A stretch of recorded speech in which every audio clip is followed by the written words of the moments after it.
महाविकास आघाडीमध्ये आपल्याला आठवत असेल जेव्हा माननीय उद्धवजी स्वतः असेंब्लीमध्ये आले होते त्यावेळेस काँग्रेस असेल, राष्ट्रवादी काँग्रेस पक्ष आदरणीय पवार साहेबांचा आम्ही सगळ्यांनी मिळून जेव्हा हा कायदा आणला होता तेव्हा सगळ्यांनीच त्याचा विरोध केला होता। हो, मी मान्य करते कमिटीमध्येही सगळे होते, पण कमिटीमध्ये अनेक सूचनाही दिल्या गेल्या, पण त्याची योग्य अशी अंमलबजावणी झाली नाही।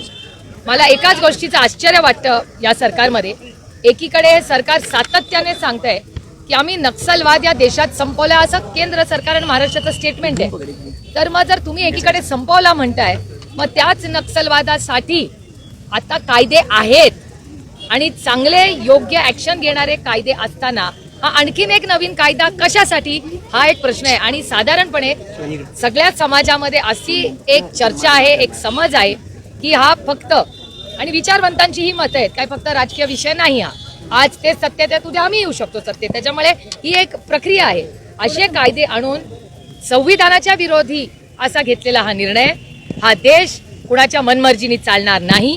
हा फक्त भारतरत्न डॉक्टर बाबासाहेब आंबेडकरांच्या संविधानाने हा देश चालणार। आणि म्हणून या विधेयकाचा आम्ही सगळे मिळून महाविकास आघाडी म्हणून तर आहे, पण माणुसकी आणि एक जबाबदार महाराष्ट्राचे आणि भारतीय नागरिकही आम्ही आहोत, म्हणून आम्ही याचा ताकदीने विरोध करतोय। आणि आमची विनंती आहे महाराष्ट्राच्या सरकारचा की हा विड्रॉ करावा आणि आहेत ते कायदे ते पूर्ण आहेत, म्हणजे आम्ही अजिबात असं म्हणत नाही की ह्याच्या किंवा त्याच्या विरोधात नसावा। हा देश संविधानानेच चालला पाहिजे, जेव्हा कायदे नियम आहेत, हा आणखीन एक नवीन कायदा कशासाठी।